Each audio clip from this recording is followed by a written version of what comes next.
I'm Maya, 28, and I thought I knew my family until last Thanksgiving when Dad proudly announced my sister's gorgeous new home purchase.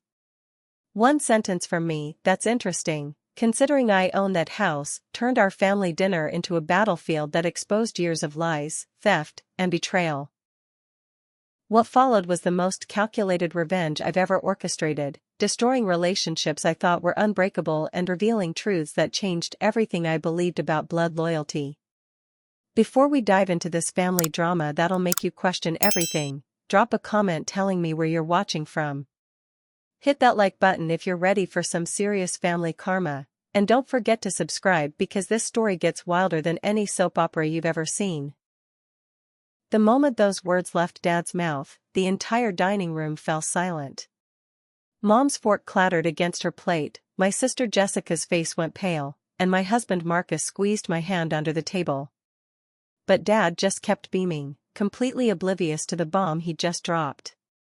Yes, Jessica finally found her dream home in Riverside Heights, Dad continued, cutting into his turkey.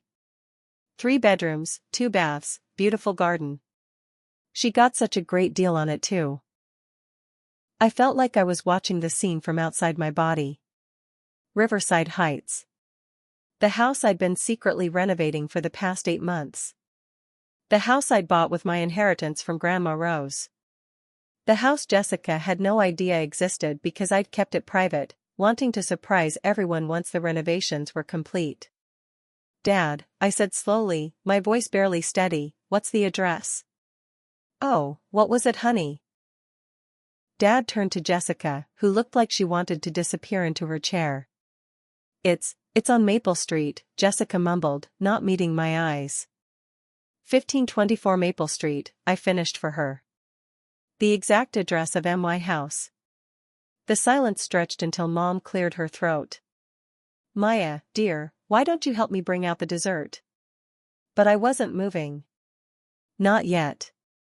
Jessica, when exactly did you buy this house?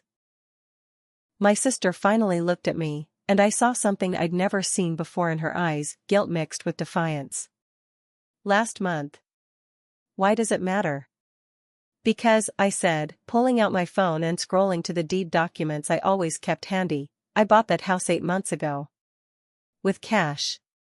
From Grandma Rose's inheritance. I held up my phone, showing the official documentation. Dad's face went from confusion to shock to something that looked almost like betrayal. But directed at me, not Jessica. Maya, that's impossible, Mom said, her voice sharp. Jessica showed us all the paperwork. She's been saving for years. Then she forged documents, I replied flatly. Because this house is mine. I have the original deed, the insurance policies, the renovation contracts. Everything. Jessica burst into tears. Maya, you don't understand. I needed this. Dave left me, I lost my job, and I had nowhere to go. When I found out about your house through your contractor friend Mike, I thought you wouldn't miss it since you never even told us about it. The audacity was breathtaking. So you committed fraud? You convinced our parents you bought my house? Girls, please, Dad interrupted, there must be some misunderstanding. Jessica, show Maya your paperwork.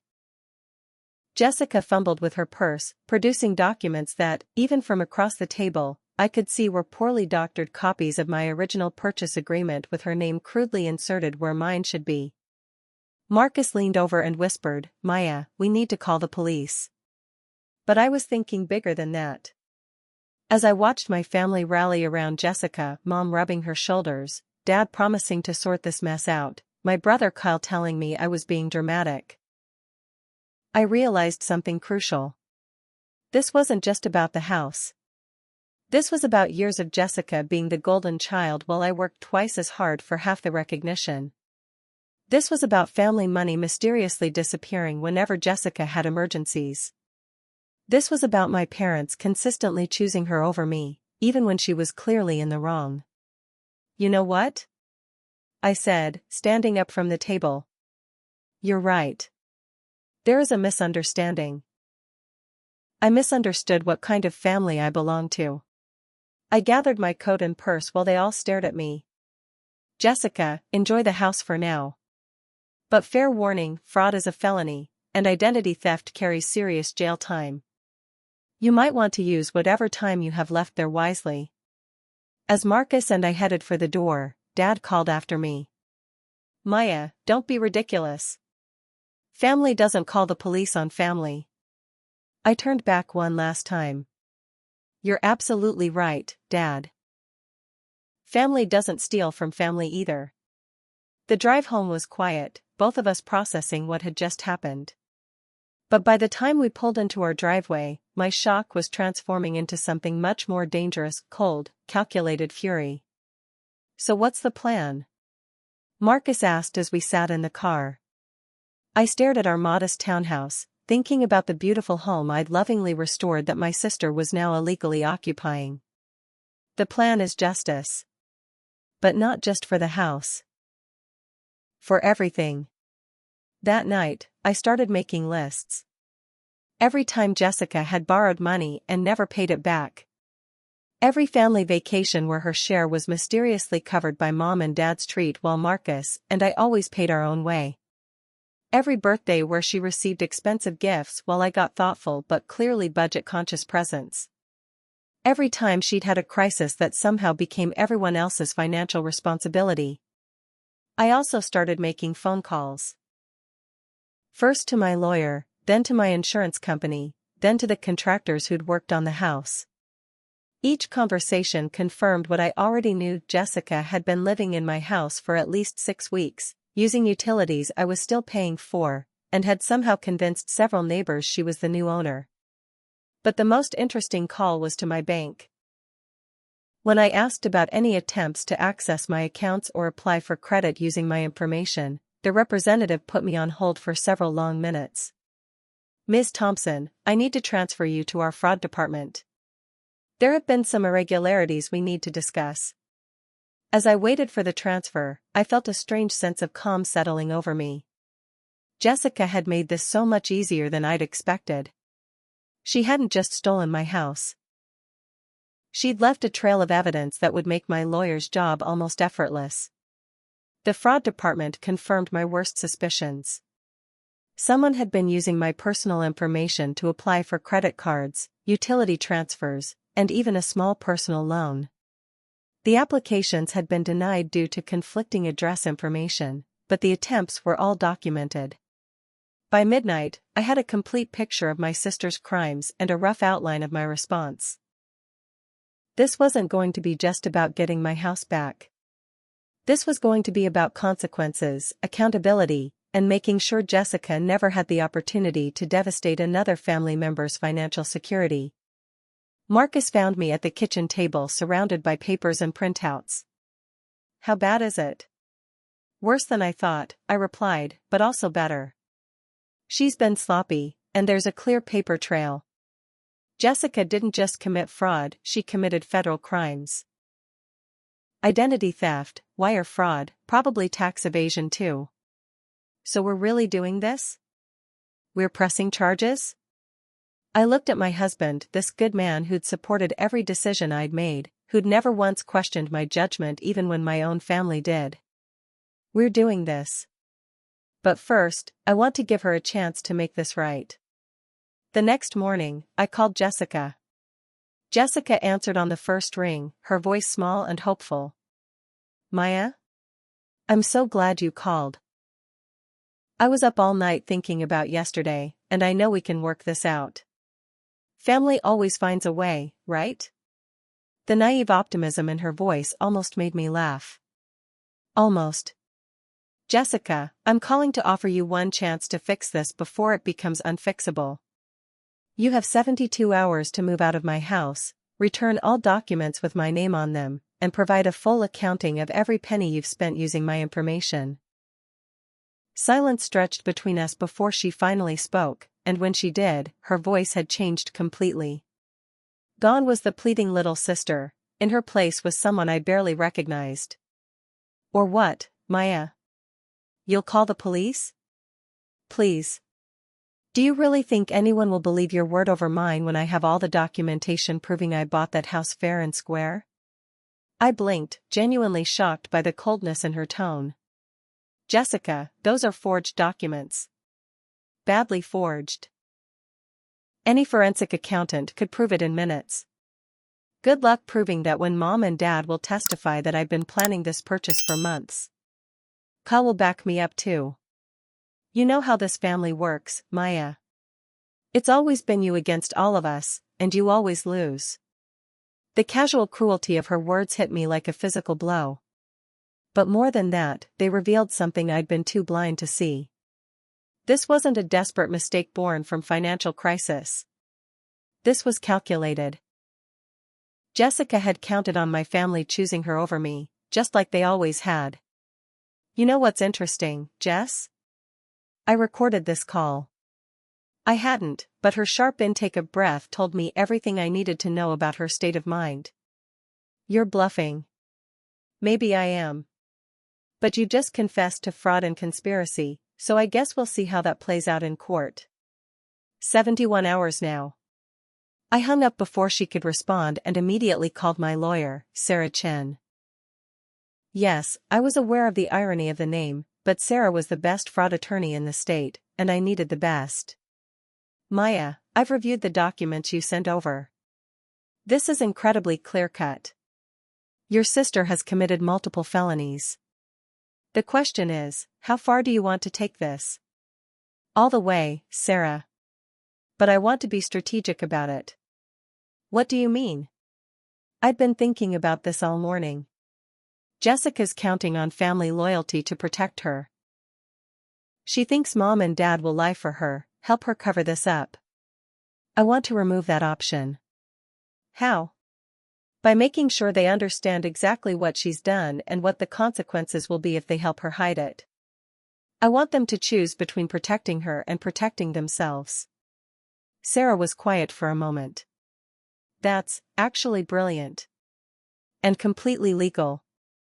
If your parents knowingly help her conceal evidence or provide false testimony, they become accessories. Most people change their tune quickly when they realize their own freedom is at stake. Exactly.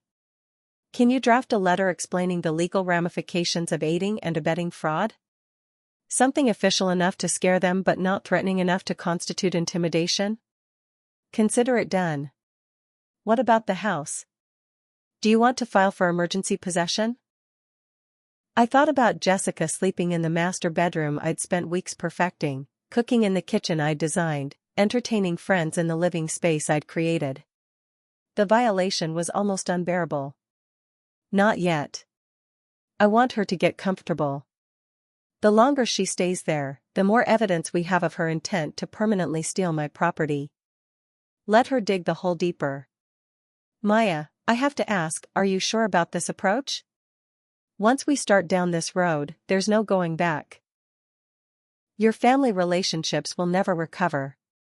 I looked out my kitchen window at the small garden Marcus and I had planted together.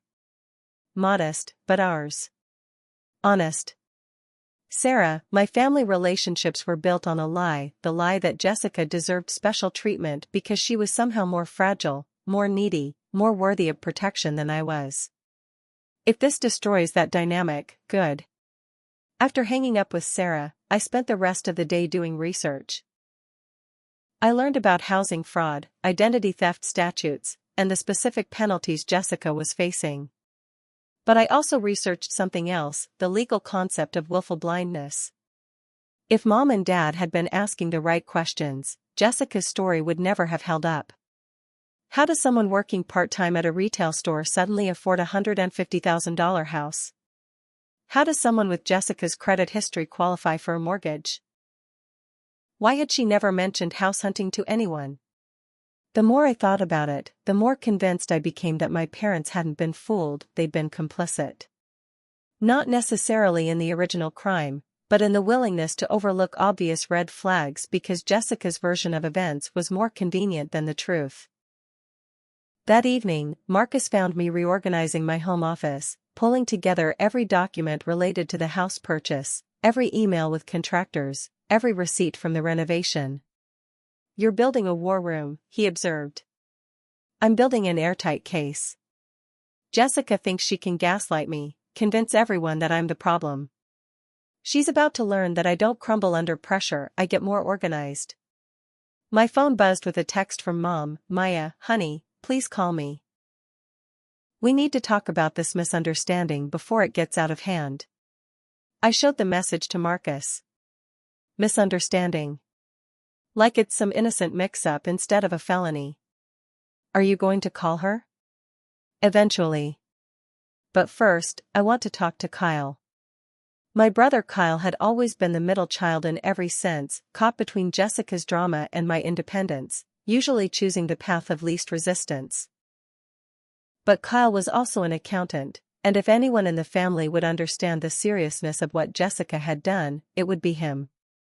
I called him at work, knowing he'd be alone and able to speak freely. Maya, thank God. Mom's been calling me all day, freaking out about some kind of legal action. What's really going on? Kyle, I need you to listen to me carefully and think like an accountant, not like Jessica's brother. She's living in a house I bought and renovated. She's forged documents to make it look like she purchased it. She's used my personal information to apply for credit. These are federal crimes. Kyle was quiet for a long time. Show me the proof. I'll email everything right now. Look at the purchase date on my deed versus her supposed closing date. Look at the bank statements showing my payments to contractors. Look at the utility bills that are still in my name for a house she claims to own. 20 minutes later, Kyle called back. His voice was shaken. Jesus Christ, Maya. She could go to prison. Yes, she could. The question is, are Mom and Dad going to help her destroy evidence and lie to federal investigators, or are they going to face reality? What do you want from me? I want you to be the voice of reason. I want you to explain to our parents that they have a choice. They can support Jessica in committing more crimes, or they can step back and let the legal system handle this appropriately. And if they choose Jessica? I thought about my beautiful house, about years of being overlooked and undervalued, about the casual way Jessica had dismissed me yesterday as if my feelings didn't matter at all. Then they'll go down with her. The next morning, I woke up to 17 missed calls and twice as many text messages. Word had spread through our extended family with the speed that only true scandal can achieve. Aunt Carol, my father's sister, had called 6 times. My cousin David, whom I hadn't spoken to in years, had texted asking if the rumors were true. Even my grandmother's neighbor, Mrs. Patterson, had somehow gotten my number and wanted to know if Grandma Rose's house was in trouble. But the call that really got my attention came from an unexpected source, Mike, the contractor who'd worked on my house renovation. Maya, I don't know if I should be telling you this, but Jessica's been calling around, trying to get contractors to say they worked for her instead of you. She offered me $500 to change my invoices. I felt a cold satisfaction settling in my chest. Did you agree? Hell no. But she's desperate, and she's making this worse for herself. She called 3 other guys I know, and they're all talking about it. Word gets around fast in this business. Mike, I need you to document every conversation you've had with her. Time, date, exactly what she offered. Can you do that? Already done. And Maya? The other contractors are willing to testify if you need them. We all know fraud when we see it. After hanging up, I realized Jessica had just handed me an entirely new criminal charge. Attempted bribery and tampering with evidence. I immediately called Sarah to update her. This keeps getting better, Sarah said, though her tone suggested she meant the opposite. Your sister is creating a perfect storm of criminal liability. At this point, she's facing potential federal charges for wire fraud, identity theft, document forgery, and now attempted witness tampering. How long could she actually serve? If convicted on all counts? Anywhere from 5 to 15 years, depending on the judge and whether she has prior convictions. The weight of that settled on me. 15 years. My sister could spend the next 15 years in federal prison because she was too proud and too greedy to admit she'd made a mistake and move out of my house. But before I could process that fully, my doorbell rang. Through the peephole, I saw my father standing on my porch, looking older than I'd ever seen him. I opened the door, and he immediately tried to hug me. I stepped back. "Dad, what are you doing here?" "Maya, sweetheart, we need to talk. This whole situation is getting out of hand, and I think if we just sit down like adults, we can work something out." "Come in," I said, leading him to the living room. "But Dad, before you say anything else, I need you to understand something. This isn't a family dispute anymore. This is a criminal matter." He waved his hand dismissively. "Oh, come on. You're sisters. Sisters fight, but they don't send each other to prison." The casual dismissal of Jessica's crimes was exactly what I'd expected, but it still stung. "Dad, she stole my house. She forged legal documents. She's been living there for over a month, using utilities I'm paying for, while pretending she bought it legally. These are serious crimes. But she's desperate, Maya. Dave left her with nothing, she lost her job, and she just needed a place to land. You have this house with Marcus, you didn't even need the other one right away." The victim blaming was breathtaking. "So because I'm financially stable and happily married, it's okay for her to steal from me?" "That's not what I'm saying. I'm saying maybe you could have helped her instead of buying a house you didn't immediately need." I stared at my father, this man who'd raised me, who'd taught me about right and wrong, who was now sitting in my living room arguing that theft was justified if the victim could afford the loss. "Dad, did Jessica tell you she tried to bribe my contractors to lie for her?" His face went pale. "She what?" I showed him the texts Mike had forwarded, documenting Jessica's attempted bribes. I watched my father read them, his expression shifting from disbelief to something that looked like genuine fear. This is really bad, isn't it?" "Yes, Dad. This is federal prison bad. And if you or Mom help her hide evidence or lie to investigators, you'll be accessories. That carries its own prison sentence." He was quiet for a long time, staring at his hands. When he finally looked up, I saw tears in his eyes. "Maya, what do you want me to do?" "She's my daughter." "I'm your daughter too," I said quietly. "And I'm the one she victimized. I'm the one whose trust she violated, whose property she stole, whose identity she used for fraud. Where's your concern for me? Of course I care about you. But you're strong, Maya. You always have been. Jessica needs more help." And there it was. The fundamental inequality that had shaped our entire family dynamic. I was strong, so I deserved less support. Jessica was weak, so she deserved infinite accommodation, even when that accommodation enabled criminal behavior. "Dad, I want you to leave now. And I want you to think very carefully about what kind of help Jessica actually needs. Because helping her avoid consequences for her actions isn't help, it's enabling." After he left, I called Kyle. "How did the conversation with Mom and Dad go?" "About as well as you'd expect. Mom cried, Dad got angry, and Jessica sat there acting like the victim in all this. But Maya, I showed them the documents. Even Mom can't pretend this is some innocent misunderstanding anymore. And? They're scared. Really scared. Dad asked me 3 times if they could go to jail for helping her, and when I said yes, Mom went completely white. I felt a grim satisfaction. Fear was more effective than family loyalty when people's own freedom was at stake.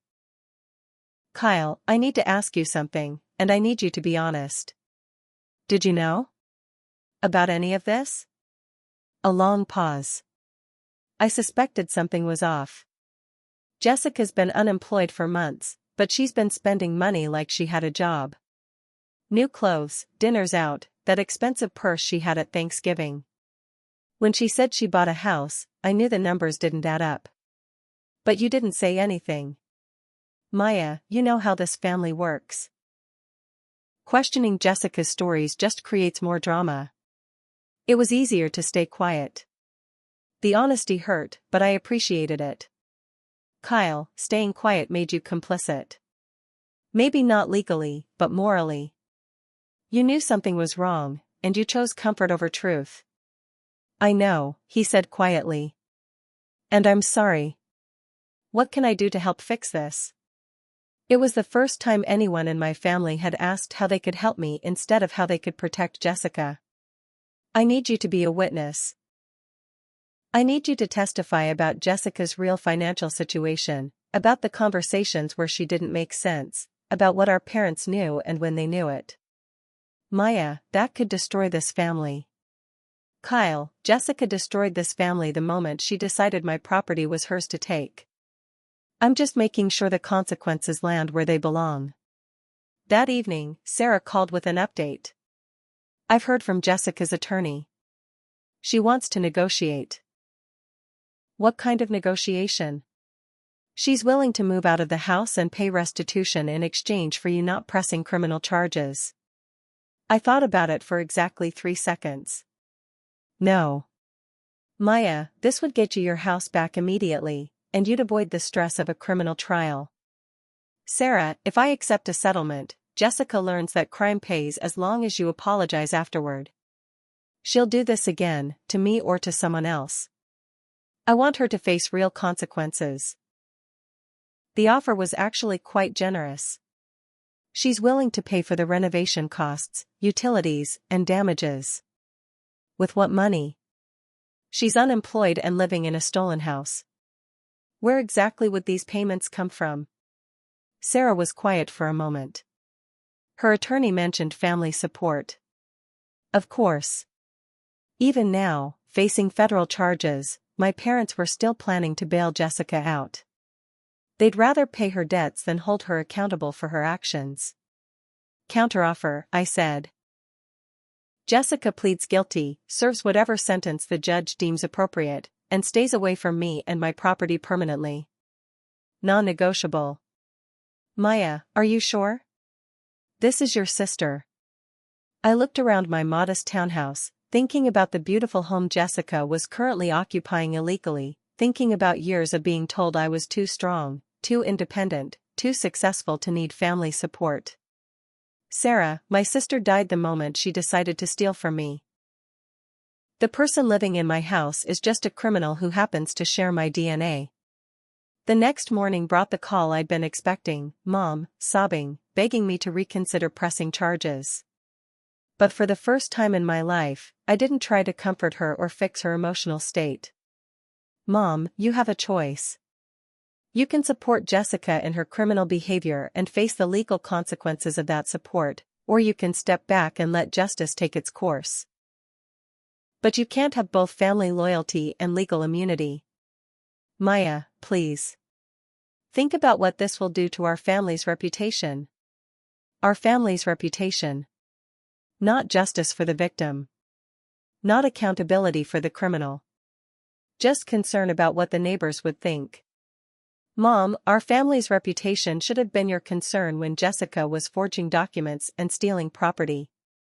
It's a little late to worry about optics now. As I hung up, Marcus appeared with coffee and his laptop. I've been doing some research, he said. About housing fraud and family crime. There's something you should know. Are you ready to see how far this family betrayal goes? The next part reveals the most shocking discovery yet, and trust me, you won't see this coming. Make sure you're subscribed because this story is about to take a turn that'll leave you speechless. Ready for parts 5, 6, and 7? Let me know if you want me to continue with the same intensity and dramatic reveals. Marcus set his laptop on the coffee table, and I could see multiple browser tabs open: legal databases, news articles, property records. His expression was grim. Maya, I found something. Jessica didn't just steal your house. She's done this before. My coffee cup nearly slipped from my hands. What do you mean? Remember your cousin Rachel in Portland? The one who had that messy divorce 3 years ago and supposedly lost her house in the settlement? I nodded, remembering the family gossip about poor Rachel losing everything to her cheating ex-husband. She didn't lose it to her ex. According to Portland property records, someone named Jessica Thompson purchased that house for cash 2 weeks before Rachel's divorce was finalized. Then Jessica sold it 6 months later for a $60,000 profit. The room started spinning. That's impossible. Jessica's never lived in Portland. She didn't have to.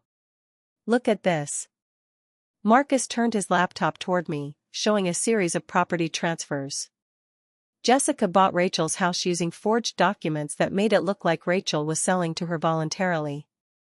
Rachel never knew until after her divorce when she tried to claim the house and discovered it had been sold. I stared at the screen, pieces falling into place with sickening clarity. Rachel's breakdown. The one where she ended up in therapy for months because she thought she was losing her mind. Jessica gaslit her into believing she'd forgotten about the sale. Made Rachel think her mental health issues from the divorce were making her imagine things. The cruelty was breathtaking. Jessica hadn't just stolen property, she'd destroyed someone's sanity to cover her tracks. Marcus, how did you find this? I started searching property records for anyone named Jessica Thompson who'd been involved in suspicious real estate transactions. There are 4 other cases across 3 states. Maya, your sister is a serial fraudster. My hands were shaking as I scrolled through the evidence. Each case followed the same pattern. Jessica would identify a vulnerable family member or friend going through a crisis, gain access to their personal information, then steal their property using forged documents. In each case, she'd convince the victims they were somehow mistaken about their own property ownership. We need to call Sarah immediately. But before I could reach for my phone, it rang. The caller ID showed my sister's name. Maya, we need to meet. Today. There are things you don't understand about our family, and I think it's time you learned the truth. The audacity was stunning. Even caught red-handed, Jessica was still trying to manipulate the narrative. Jessica, the only truth I need is your confession and the keys to my house. Meet me at Riverside Cafe in an hour. Come alone, and I'll explain everything. Trust me, Maya, you want to hear this before you destroy our family forever. Against every instinct, I agreed. But not because I trusted her. Because I wanted to record whatever lies she was planning to tell. Riverside Cafe was nearly empty when I arrived. Jessica sat in the back corner, looking haggard and desperate. For a moment, she almost looked like the little sister I'd grown up protecting. Maya, thank you for coming. I know you hate me right now. I don't hate you, Jessica. I don't even know who you are anymore. She laughed bitterly. You never knew who I was. None of you did. Do you want to know why I took your house? Because you're a criminal who's been committing fraud across multiple states for years? Her face went white. You found out about the others. Rachel's house in Portland. The condo in Miami that belonged to cousin Sarah. The rental property in Austin that somehow transferred out of Uncle Jim's name right before his bankruptcy. Should I continue?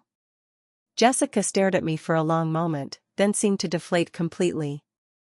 You really did your homework. Jessica, why? You could have asked for help.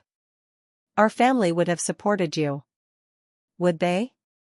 Or would they have done what they always do? Give me just enough help to keep me dependent while making sure I never actually succeeded at anything? The accusation caught me off guard. What are you talking about? Do you know why I never finished college? Because every time I got close to graduating, there was suddenly a family crisis that required me to come home and help. Mom's depression, Dad's heart scare, your accident junior year. I was the one who dropped out to take care of everyone while you got to finish your degree. I remembered those crises, but I'd never connected them to Jessica's academic struggles. So you decided to become a criminal? I decided to take what was owed to me. Do you have any idea how much money I've saved this family over the years? How many times I've put my life on hold to solve everyone else's problems? By stealing other people's property? By evening the scales. Rachel inherited that house from her grandmother, the same grandmother who left you your inheritance. Sarah got that condo as a divorce settlement from a marriage that lasted 6 months. Uncle Jim bought that rental property with money he borrowed from Dad and never paid back. The twisted logic was almost impressive.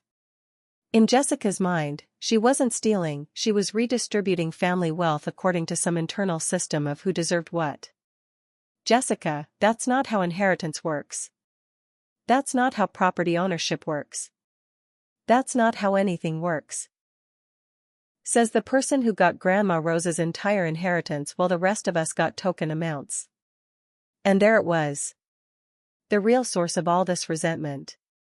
Jessica, Grandma Rose left me that money because I was the only one who visited her regularly for the last 5 years of her life.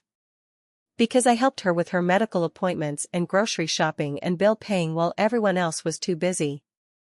Because you were her favorite. Because I showed up. There's a difference. We stared at each other across the table, years of family dysfunction laid bare between us. But my sympathy was limited.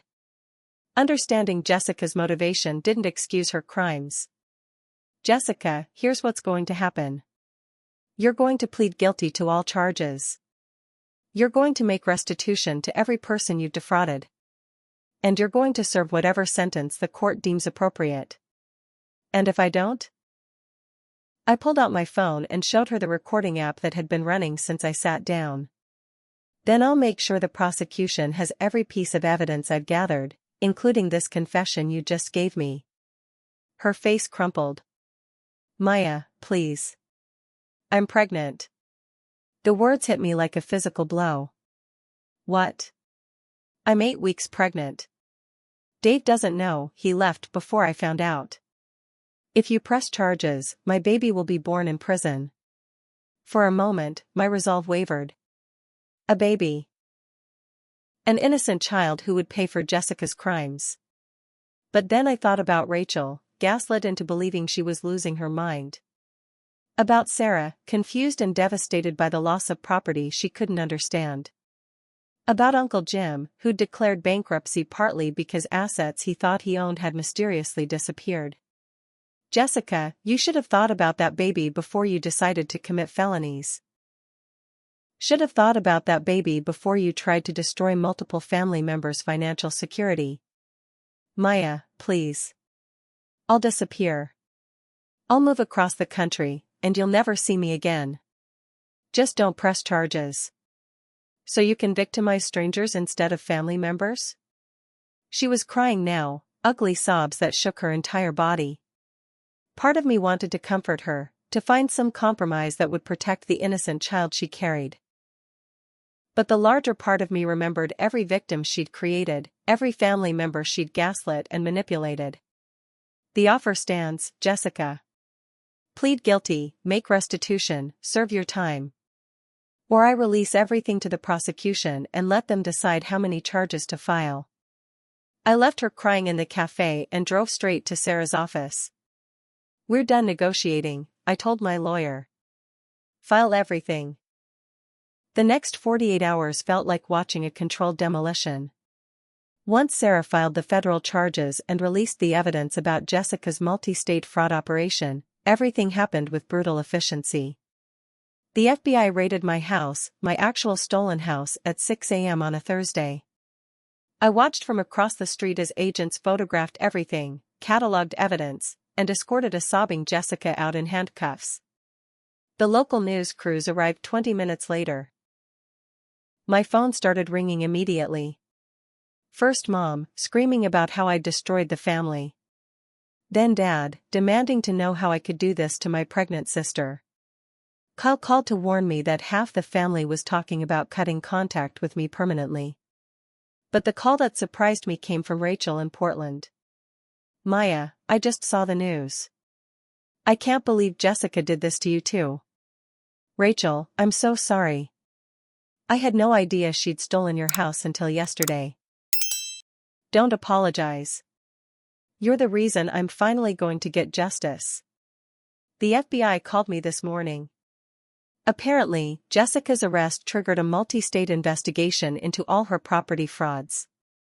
Over the next few days, the scope of Jessica's crimes became clear. She hadn't just stolen from family members, she'd victimized at least 12 people across 5 states over the past 4 years. The total value of stolen property exceeded $2 million. But the real shock came when the FBI Financial Crimes Unit called me directly. Ms. Thompson, we need to ask you about your parents' involvement in these crimes. My parents? They're not involved. They're victims too, in a way. Ma'am, we've traced several large money transfers from your parents' accounts to accounts controlled by your sister. The timing corresponds exactly with her property frauds. Your parents weren't victims, they were her financial partners. The agent showed me bank records that made my blood run cold. Every time Jessica stole a property, Mom and Dad had transferred significant amounts to help her with moving expenses, closing costs, and renovation funds. They'd knowingly funded her criminal enterprise. Furthermore, your father co-signed on several fraudulent loan applications using stolen identities. Your mother provided false references for credit applications. They weren't innocent bystanders. I stared at the evidence, finally understanding why my parents had been so desperate to convince me not to press charges. They weren't just protecting Jessica, they were protecting themselves. What kind of charges are they facing? Conspiracy, money laundering, accessory to fraud. If convicted, they're looking at 5 to 10 years each. That evening, I sat in my living room with Marcus, staring at the news coverage of what reporters were calling the family fraud ring. My father's accounting firm had suspended him pending investigation. Mom had been fired from her job at the bank when her employer learned about the charges. Maya, Marcus said gently, how are you holding up? I keep thinking I should feel guilty. Like I should regret pressing charges. But mostly, I just feel tired. And angry that it took federal agents to make me realize how toxic my family really was. My phone buzzed with a text from Kyle, Maya, we need to talk. There are things about Mom and Dad you don't know. An hour later, Kyle sat in my kitchen, looking like he'd aged 10 years in 3 days. Maya, I need to tell you something. About Grandma Rose's inheritance. What about it? It wasn't supposed to go to you. Not all of it. I felt a familiar chill. What do you mean? Grandma Rose's original will left equal amounts to all her grandchildren. But 6 months before she died, she changed it to leave everything to you. Kyle, she told me she was doing that. She said it was because I was the only one who spent time with her. That's what we all thought. But Mom and Dad convinced Jessica to contest the will. They hired a lawyer, claimed Grandma Rose was mentally incompetent when she made the changes. The room felt like it was tilting. And? The lawyer found evidence that the will changes were legitimate. But he also found something else. Mom and Dad had been stealing from Grandma Rose for years. They'd been using their power of attorney to drain her accounts, forge her signature on loan applications, even reverse mortgage her house without her knowledge. I couldn't breathe. That's why she changed her will. She figured it out about a month before she died. She was going to press charges against Mom and Dad, but she had the stroke before she could contact police. The lawyer said she changed her will specifically because she knew you were the only one who hadn't stolen from her. The cruelty was staggering. My grandparents had raised me to believe in family loyalty, taught me that blood was thicker than water. But while I'd been visiting her, helping her, caring about her well-being, my parents had been systematically robbing her blind. Kyle, why didn't you tell me this before? Because I was scared. If you'd known what Mom and Dad had done to Grandma Rose, you might have started asking questions about other family finances. Like why Jessica always had money for emergencies, or how Dad's accounting firm stayed profitable despite losing clients. Jesus Christ. How long has this been going on? Maya, our entire family has been built on financial crimes. Dad's been running a money laundering operation through his firm for years. Mom's been using her position at the bank to facilitate identity theft and fraud. Jessica was just the newest addition to the family business. I thought about every family gathering, every holiday, every moment when I'd felt like the outsider. I hadn't been excluded because I was too strong or too independent. I'd been excluded because I was honest. Kyle, are you involved in any of this? No. God, no. But I knew something was wrong, and I stayed quiet because it was easier than dealing with the truth. Maya, I'm so sorry. The next morning, I called Sarah with Kyle's information. Within hours, federal agents had expanded their investigation to include my father's business and my mother's bank activities. Kyle agreed to cooperate fully in exchange for immunity. But the hardest call came that evening. Jessica, calling from jail. Maya, please. I need you to bail me out. For the baby. Jessica, you're facing federal charges. I couldn't bail you out even if I wanted to. Then get me a lawyer. A good one. Please, I'm begging you. I thought about the baby Jessica was carrying. An innocent child who would grow up knowing their mother was a criminal, their grandparents were accomplices, and their family was built on lies. Jessica, I'll make sure you have adequate legal representation. But I won't help you escape consequences for your actions. Maya, I know you hate me, but this baby is innocent. Don't punish them for my mistakes. I'm not punishing anyone, Jessica. I'm making sure you face appropriate consequences for your choices. There's a difference. If I go to prison, this baby will have nothing. No family, no support, no future. For the first time since this whole nightmare began, I felt genuine sadness instead of anger. Jessica, this baby will have whatever kind of future you create for them. If you plead guilty, cooperate with investigators, and serve your time with dignity, you can still be a good mother someday. But not if you keep lying, keep manipulating, keep trying to avoid accountability. The line was quiet for a long moment. When Jessica spoke again, her voice was different, smaller, more genuine than I'd heard in years. Maya, will you consider staying in touch? Not now, but someday? So this baby can know they have an aunt who cares about doing the right thing? I closed my eyes, thinking about cycles of family dysfunction, about children who grow up learning that love means enabling bad behavior. Jessica, if you plead guilty, serve your sentence, and prove you can be honest for an extended period, we'll talk. But I won't have a criminal in my life, even if they share my DNA. After hanging up, I sat with Marcus on our couch, holding hands and processing the complete destruction of everything I'd believed about my family. Do you regret it? He asked. Pressing charges? I thought about Rachel, getting justice after years of gaslighting. About the 11 other victims who would finally see their stolen property returned. About the baby Jessica was carrying, who deserved better than to grow up in a family built on lies. No, I said. I regret that it was necessary. But I don't regret doing the right thing.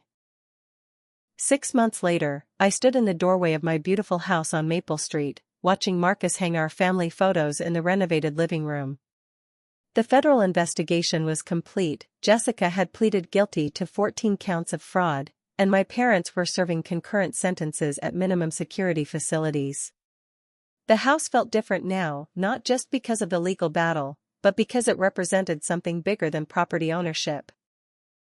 It was proof that sometimes, choosing truth over family loyalty leads to genuine peace. Maya, come look at this, Marcus called from the kitchen. He was holding a letter that had arrived that morning. It was from Rachel in Portland. Inside was a check for $15,000, her share of the restitution money Jessica had been ordered to pay. Maya, I can't accept this money. You're the one who brought Jessica to justice, and you're the one who made sure all of us got our property back. Please use this towards your house renovation or donate it to victims' rights organizations. You've given me something worth more than money. You've given me closure and the knowledge that Jessica can never do this to anyone else. I sat at my kitchen island, reading the letter again. Over the past months, I'd heard from all of Jessica's victims.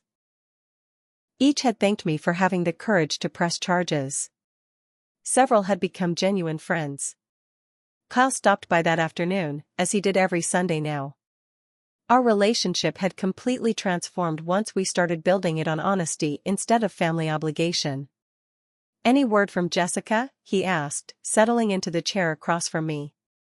"She writes sometimes. Short letters, mostly about the baby and her therapy progress. She's due next month." "Are you going to visit when the baby comes?" It was the question I'd been wrestling with for weeks. "I don't know.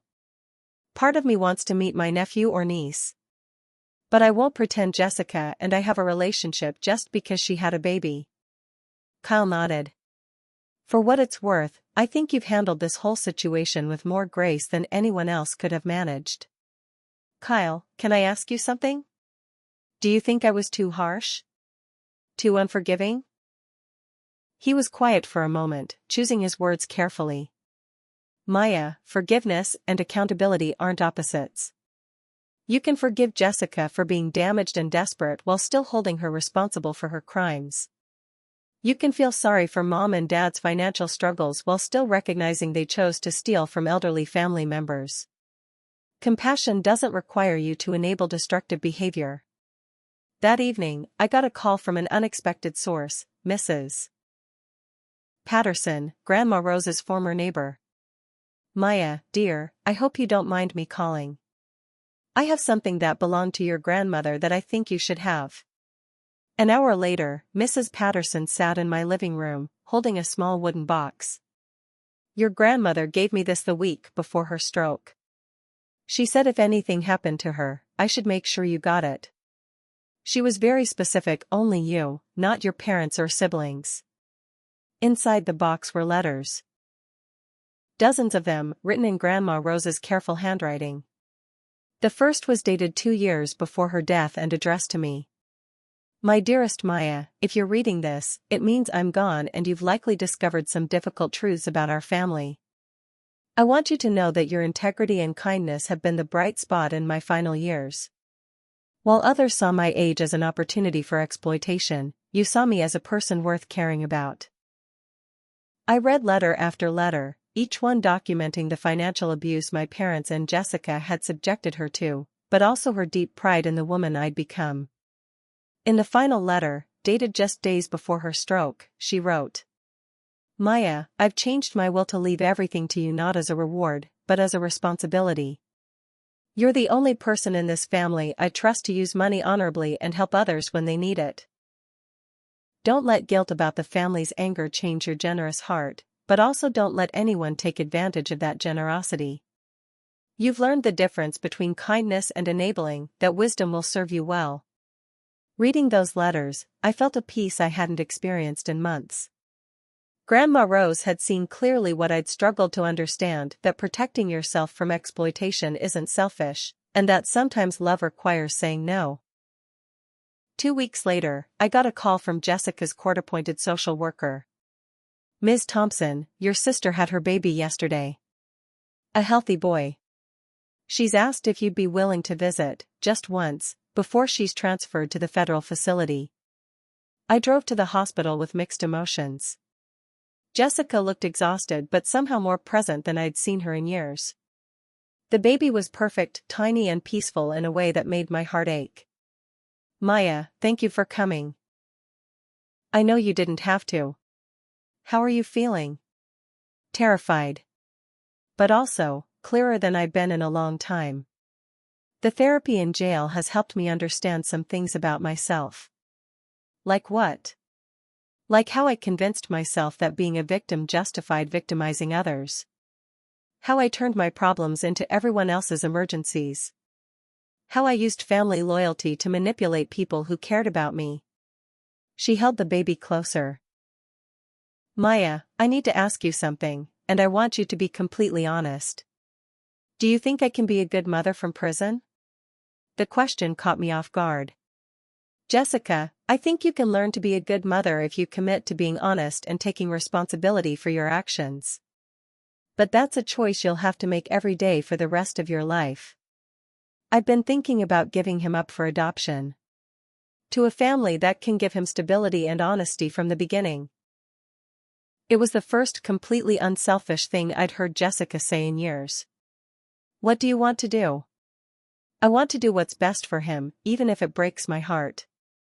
I want him to grow up knowing that love means protecting someone, not using them.